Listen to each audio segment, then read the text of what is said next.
You are listening to the Central Indiana Sports Report, episode 157.3, our boys basketball game of the week featuring Frankton and Blackford.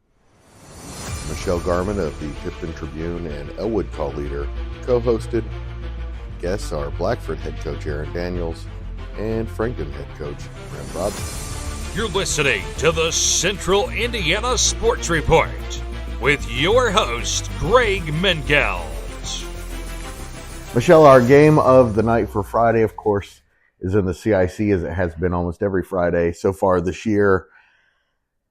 We got Blackford 4-0 in the CIC. Kind of a surprise, although they still have some tough ones left. Probably the three best teams in the conference left to beat, including Friday night against Frankton. Big one. Yeah, it's big for both teams. Friday night's game is huge for both Blackford and Frankton. And Frankton really needs some momentum going. They do. I think the Eagles are playing. They're playing better though than. I shouldn't say that. Their schedule's been tough all year. When I say playing better, I think they're starting to be able to have a balanced attack. And if you look at their scoring, it's more it's distributed. I mean, you still have Carmack doing Carmack things. Joey Wright hasn't necessarily scored as many points here lately, but that's because Trey Bennett, who started out the year kind of up and down now, has become a consistent force inside for the Eagles as he gains experience. And which having that inside presence with Bennett, and with Carmack, who can go inside and mix it up, or on the perimeter, and then a really steady point guard veteran in Joey Wright, I think it's really, bodes well for Frankton. And now, now other guys are stepping in, whether it's a Stansberry or it's Noah Melvin or it's Javon, another senior, Javon Miller. And I know I'm probably missing one or two players in there, but this is about the time of year that Frankton can go on a roll, and they've had some schedule could allow it if they play well. Oh yes, it could. And the toughest part of their schedule is behind them. It is, and for me, for Frankton, the key all year has been, they win the boards, they win the battle of the boards. They're a very good rebounding team. It has been shooting. And it's the one concern probably still is, unlike a lot of Frankton teams in the past, they aren't consistently a threat from 3-point range. They have a lot of 3 of 13 performances, and, that's okay. But when you play some of the teams that Frankton does, you'd like to see it maybe be a 6 for 18 kind of performance from 3, or at least score 3 more threes a game. And they're also free throws. They can shoot free throws well, but they can also struggle. We saw them shoot in the Madison County tournament. It was missing free throws in the fourth quarter that cost them a berth in the championship against Anderson, and it's what had them playing in the consolation, because they could not convert the stripe in the fourth quarter against Liberty Christian. So, and it's not like, trust me, when we've talked to Brent Brobston about this before, they do practice free throws. They practice them on tired legs. So, it's just a thing. A lot of times what kids don't realize or struggle with is they get in their own heads at the free throw lines. It's just harder in a game than it is in practice, Michelle. Oh, no. And I was an 80% shooter in practice. I was a 60% yeah, shooter. but I've seen kids that can do both, knock them down in practice and in the games. But it's just different. But I tell you what, it's usually those kids that don't let miss free throws get in their heads. Grady Carpenter kind of lets his free throw shooting get in his head. He gets upset a little bit, and it gets in his head. And sometimes kids start. That happens to NBA players. Oh, I know. But sometimes, but the truth is, if you look at the great free throw shooters down through college and in the NBA, did they have a game where they may have been an anomaly and missed 2 or 3? Yes. But they never varied their routine. It was on to the next one. And I think that's just it. I don't think kids realize today. And I'll say this because I don't think there are really a lot of youth coaches that really concentrate on free throws or even shot form as they're coming up. But free throws, it's all about establishing a routine and mentally making everything routine and realizing you may miss one, but you've got to clear your head and go through your routine again. By the way, Michelle, the being undersized and out rebounding teams has been something that Frankton has done since well before even Brent Brobston came along. The Calvin Bailey teams did that. The Rex Bacher teams but I mean, that. Brent will tell you there's been a couple years. I mean, normally, but he's had a couple teams where they haven't won the rebounding battles.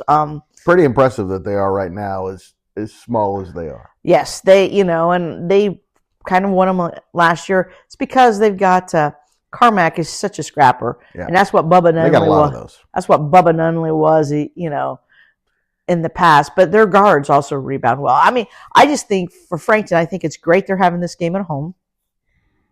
It's going to be a great test for them. Blackford is unbeaten in the CIC right now. Frankton has the one loss. So yeah, though, if Frankton loses this game, they will not win the CIC, and they're a co-defending champion. So, because I don't believe two losses will win this championship. Nope. Now, Blackford could still have a hand.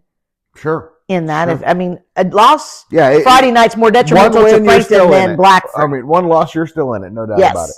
Hey, Michelle, let's hear from Frankton head coach Brent Brobston. Well, Coach, the Madison County tournament is behind you. The sectional still 5 or 6 weeks ahead of you. Right now, focus on getting better, obviously, and the CIC. And you got the 4-0 Bruins coming to town for our Central Indiana Sports Report game of the night. Tell us about that game, what it means, and a little bit about Blackford. Yeah, they're coming in at 4-0 in the conference, and everybody's kind of still in the hunt. So it's a very important game in terms of that and trying to stay at the top. And they've also got the traveling trophy, the horseshoe, and that is of importance to every team in the conference, trying to always get that. And yes, it is. So those two things alone are making it a big game. They're undefeated in the conference. They're having a good season. Their coach has really done a good job with them, and watching them on film, we've been very impressed with how good they are. They're a very good basketball team, and they're playing really well. And we feel like they have played a really good discipline style defensively and offensively. So we've been impressed with them. It's going to be a tough game, and we're looking forward to it. Well, and Brent, with you guys having one loss, already having a loss in the conference, a loss tomorrow night really weakens your chances of a repeat. Yeah, you're right. So it's kind of a must win for us to stay in the race for the conference. I think that it's possible to win it this year with one loss. But if you get two, it's going to be really difficult. So there's still some tough games alive for Oak Hill as well. They've got to go to Alexandria, and that's never easy to go there and win. And then I think, still got to go to Blackford. So there's still a lot to be played out here. But if you get a second loss, then it's going to put you in a struggle. So for us, we've told our kids all week, we really don't have anything to lose here. They're 4-0. They got the traveling trophy. They're coming to our place. Really the pressure's on them to win more than it is us in this game. So we've prepared well. I feel like our kids are ready to play. But our strength of schedule, if you've kind of watched it, this has been the hardest schedule we've ever had in my 17 years at Frankton. So and it's going to get no lower with this game. So, drop any. And so has it prepared us for this game? I think so, but it's still going to be a difficult test. I think for you guys, what has to be a pleasant and a nice thing for you, and I'm not going to call it a surprise, but has to be the way that Trey Bennett is really becoming a consistent force inside for you guys. Yeah, he's got a nose for the ball. He's been a great rebounder for us, and he's started to put that together with some scoring. So that's been a nice add for us. And I think that we knew this. Trey was a kid walking the halls in 7th grade that really hadn't played a lot of basketball, and I talked him into playing in 8th grade and got him to start his first real full season. He played a little in 6th, but he really started taking it more serious in 8th. He started to grow, get stronger, and spent a lot of time with us in the gym his 8th grade summer, and he turned that into something good last year and led us in scoring in the JV. And this year, right from the beginning, we kind of pulled the trigger on him starting, and it's paid off for us and paid off for him. And he's really worked hard at it, so we're really proud of him. He's really done a good job of trying to outwork people, and he's doing that in games too. But proud of him off the court and on the court. He's really a good young man, so we're glad to see him having some success. Well, it's got and I'm sure it's nice to have that as the third option with Brady, because Brady's having a really nice senior year, and then just Joey is just, I mean, he's just your savvy senior leader that can Yeah, score when you need it, but he doesn't have to. He can also come up with a few steals, dish off some nice assists. yeah. Joey's actually, defending every team's best player for the most part and running the point for us, and so we ask a lot of him. And he doesn't care about anything but winning. So if Joey Wright scores 5 points or he scores 25, the only thing he cares about at the end of the day is that we won the game.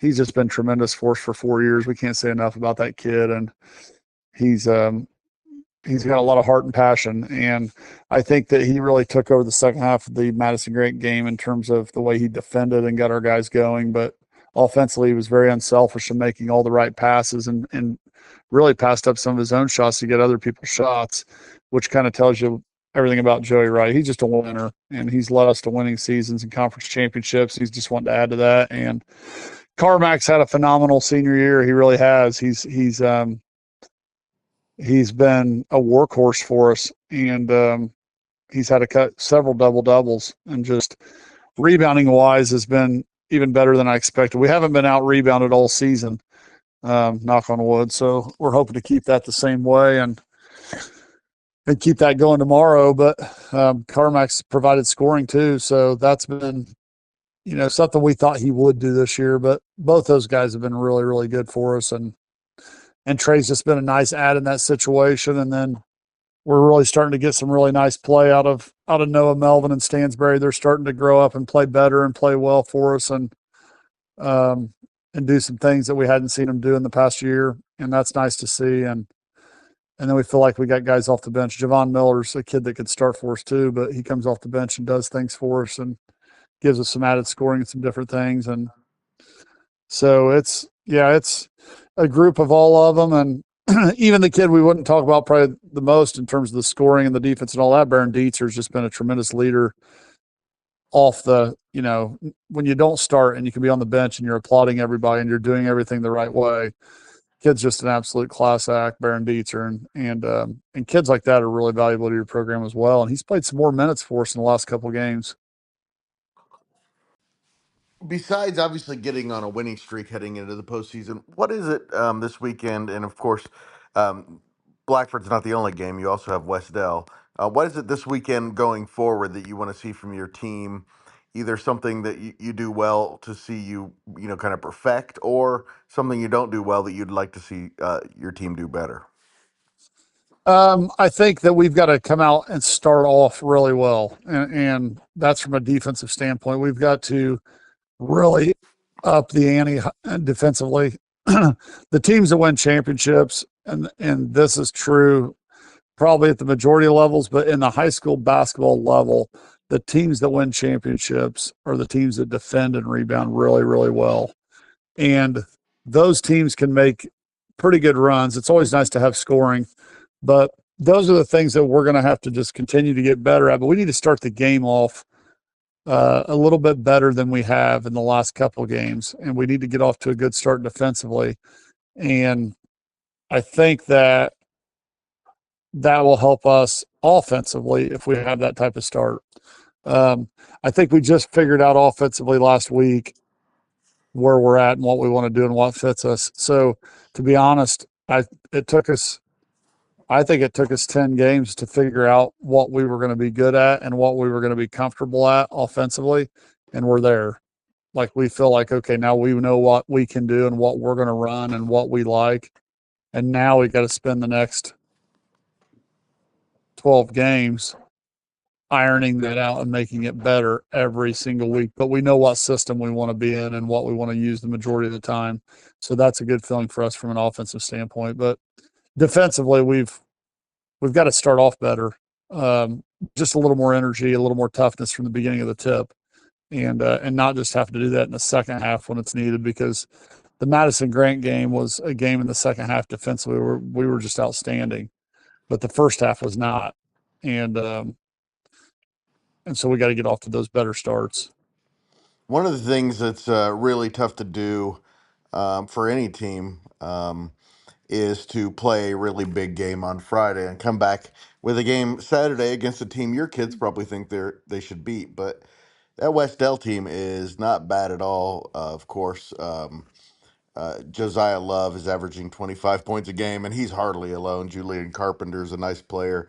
Sarah is an awfully nice player. That's a dangerous team too. They're good. They are. They've had a tough schedule as well. But Josiah Love's one of the best scorers in the state right now, 25 a game, and he's very, very good. And sometimes you don't hear a lot about him around here, but yeah, they're going to be a tough test Saturday, and they're not going to come in there and just back down. So we know that's going to be a very difficult game the next night. So the schedule really doesn't get much easier. It's just we got to continue to try to get better and keep, trying to stay on a streak ourselves here and get some wins. But yeah, that'll be a good challenge for us Saturday night. He does a nice job with his team too at West Dell, and like you said, Julian Carpenter helps them, but they've got multiple weapons, and they've proven that throughout the year with some good wins.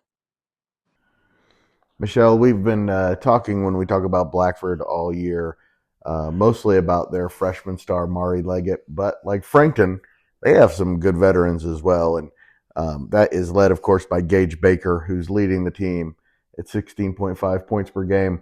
Very similar type player to Joey Wright at Frankton. Very steady, very consistent, very reliable type player. Yeah, I saw Gage play last year because Blackford actually, I think, had been on Tipton's schedule for about 4 years, and probably a little longer because they were in the same sectional. They're not this year, so the two schools didn't play.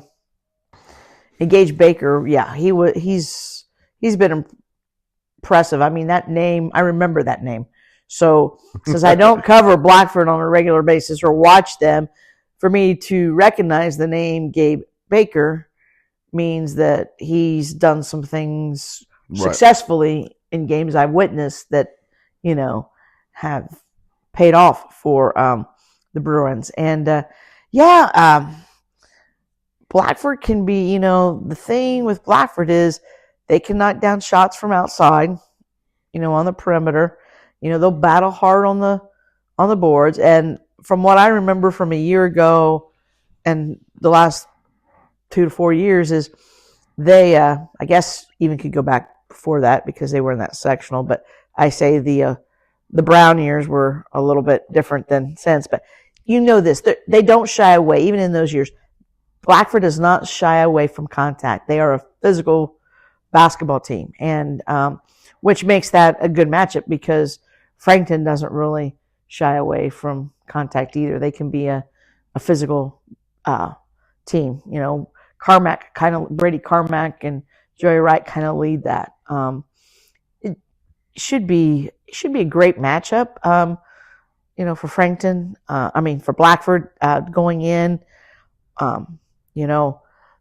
Probably the thing they'll have to deal with the most is, the Eagles Nest. It can be hard to go in and win at the Eagles Nest because Frankton usually always has a great crowd at home games. and their students turn up, and they have themes all week, and their students will be there, and they'll be loud, and um, so yeah, be a nice environment for Blackford. It'll be the key for them will be how does the young kid, how do they handle that, and can they be knocking down shots from the outside? Because I know they'll have to hold their own on the boards, but they're going to have if they'll have to hit from threes too, and that's the one way I think that possibly, where Frankton's still a little suspect is they're not quite as proficient from beyond the arc. By the way, Gage Baker is a 4-year starter for Blackford. This is what you want to see. This is a sign of a kid who's worked at his game. 7.7 points per game as a freshman, 9.9 as a sophomore, 12.4 as a junior, now up to 16.5 as a senior. Great leader that they have. If they're going to win a CIC championship, Gage Baker is going to be a big reason why. All exactly. Right. Michelle, we heard from Blackford head coach Aaron Daniels, who in his first year as Blackford head coach has the Bruins in the thick of the CIC race, actually leading it. Pretty impressive start to his career. Yes, it is. Well, Coach, your first year, you have your team 4-0 in the CIC, seemingly on the verge of a CIC championship, but you're going to have to earn it, aren't you, starting on Friday against a very good team? Absolutely. And really, we are 4-0, and we've been really fortunate. But, some of those wins that we had early on, those teams are playing really, really well now. I mean, we got Alexandria really early on the year before they really kind of grew up. They're playing a lot better basketball. And so we're really fortunate to be 4-0 in the conference and to be where we are. And it doesn't get any easier. I mean, you've got 3 games, left that Frankton, I mean, we all know how well coached they are, how well they play, their strengths. And then we have Eastbrook and Oak Hill, possibly 3 of the top, if not the 3 top teams in the conference. So it's not going to get any easier from here. So, what are the keys for you guys Friday night at Frankton? And I know playing at the Eagles Nest is a hard place to play because Frankton always show up, their students show out, and everything too. So. Well, we've talked, and there's a couple things that you have to do right away. You've got to match their intensity and their energy from the opening tip-off. I mean, you cannot let them get going. That's a tough environment, a tough place to play, and you can't dig yourself a hole early because they're not going to beat themselves. They take care of the basketball. They do all of the little things right. You have to play a complete ball game to beat them. And then to go with that, they've got a variety of scoring options. And then you add in the Bennett kid inside who's really come along as the years continue to go on. They've kind of got a three-headed monster there. And so we've got to take care of the basketball. We've got to do the things that we do within our system in order to compete. And then really we just got to match their intensity. Do you like how your team's playing right now as you come in? Really, this is the home stretch because you've got about a month and a half left of the season. Yeah, we took a loss to South Adams a week and a half ago, or 2 weeks ago now. And really, we felt like we underachieved. I mean, it was a game where we didn't shoot it well. Our intensity wasn't very good. And the good thing is we learned from that. We came out and we decided that we were going to start defending people after that. We decided to buy into what we're doing. And then last weekend, we got Miss Sinewan with Winchester, got both of those games in close games. And so we've started to kind of learn how to win those close games and how to play through it. And so defensively, I love how much growth we've had. We still have a long ways to go, but I love our trajectory and where our team's headed right now. Of course, Friday night's game is huge when it comes to the Central Indiana Conference race. Yeah, we talked to our kids today. It's massive because for Frankton, there's a couple things. We have the horseshoe. They still see a path in order to win the CIC, and in order to do that, they have to beat us. And it's a home game for them. So for them, it's a massive game. And then on the flip side, for us, we control the results of the CIC at the moment. So for us, it's a huge CIC game. We have the horseshoe. We're continuing to gain momentum. For us, always the next game is the biggest game of the year, but this is definitely the biggest game we've played. I know you've not thought 1 second probably about Saturday night, but I just want to talk about Saturday night in terms of your last Saturday night, your last couple Saturday nights, and how your team has performed. The Winchester game, I mean, to go on the road on a Saturday night and win at Winchester, especially the week after going to South Adams and losing. That's a big We turnaround for your guys. Absolutely. And we were 0 for 4 in double headers going into last Saturday night. Every Friday night we had won. We were 4-0, and we were 0 and 4 on Saturday night. And so for us, we Good needed thing to the tweak some CIC games are things. on Friday, right? Yeah, absolutely. We said the same thing. Absolutely. And you're right. And so we knew Winchester's a place, kind of like Frankton. It's a historic place. It's a hard place to go get a win. And we did not play up to our standards offensively as far as shooting the ball and different things. But that's where, your legs are a little bit tired. Maybe we didn't shoot it as well. We didn't shoot it as well from the free throw line, but we were able to lock in defensively. We had our highest, percentages on some of the defensive stats. And so to go in there and to win, and especially to break that streak of 0 for 4 on Saturday nights, was a great win for us. Hey, Coach. I know, again, you probably haven't spent much time on Monroe Central, but I bet you've seen some Monroe Central, and that team is really good too, isn't it? Man, they're clicking on all cylinders. The Munchel kid inside is a complete difference maker because of his athleticism. And then they bring in, you knew they were going to be really good, but then you bring in the freshman guard, the Morgan Right. kid. He shoots the lights out of it. They're not scared of anyone. They've played big games, and to be honest, in 1A, they're a really, really scary basketball team. And so they've got some pieces, and they're not going to come in here on a Saturday night and be worried or scared or intimidated by us. And we have a huge game Friday night, so you always fear that letdown on Saturday. So we've got to find a way to get great emotions Friday night, and then somehow, win or lose, put that to bed and get ready on Saturday morning to prepare for a really tough Monroe Central team. Man, if you can't get your team up for any of the next 5, 6 games, you've got a problem because those are some games you're going to want to be up for. We've got a stretch here, and you're right. We've got some huge games. I mean, we've got Delta, next Tuesday, which is one of the better teams on our schedule. So if you want to make some noise and show somebody, you've got that. And then we've got a huge CIC game next Friday. And then we've got Jay County Saturday, which is a big game, cross county rivalry.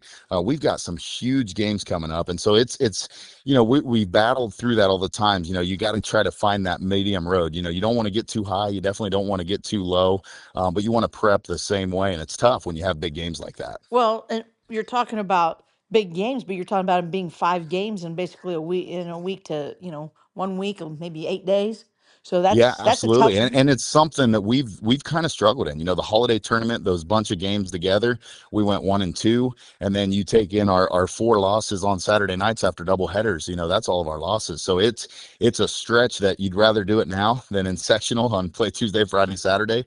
But it's something that you got to lock in for, and we got a lot of games there in a short stretch. Well, you do, and I was gonna say, and then after that, the games kind of seem to be I mean, not super long space, but well spaced to where you can keep up a routine, and if you're in a flow, you can keep up that flow, not hopefully intersectional too Schedule. I mean, tired. we've got a really good schedule for that, because you want it to be tough and you want it to be like this and prepare you for sectional. But then you also want to take some time off a little bit and give those kids a day off to rest. Those things leading up into sectional practices start to get shorter. You have less games in fewer days. Just a really good schedule for us. And one thing about having some young kids on your team is when they're freshmen, you start the season, they don't understand anything. And by the end of the season, they're starting to understand some things, right? And then they become even more dangerous. And seems like your team is starting to kind of hit that stride. Absolutely. And we have some senior leadership. The Baker kid leads us at almost Absolutely, yeah. 17 points a game. But when you're relying on a freshman like we do to handle the ball every night and to go get you 14, 15 points, you need as much practice time. These kids have had 40 high school practices under their belts, so when you go play a senior guard who's had, 120 practices over 3 years, it's a big difference. So every day we get a little bit better. Our freshmen, our younger kids get a little bit more comfortable. They learn to play in those big games. And so we will always take later on in the year because we continue to grow. Well, you have 8 wins. Are any of them so far against a coach with 600 wins? Not yet, not yet. You're That's going to get your shot, aren't you? yeah, that's absolutely. And I went and scouted that game, and Coach Baumholt's a mentor of mine. Well, I coached under him for 4 years, and so just the thought of 600 wins what a credit to him and the job that he's done through that career. Thanks to Michelle for co-hosting. She is the best. Also, thanks as always, to Coach Brobston and Coach Daniels for joining us. Always appreciate them spending their time with us. And we appreciate you spending your time with us. Please go like, subscribe, or follow us so you don't miss a single segment. And please tell a friend.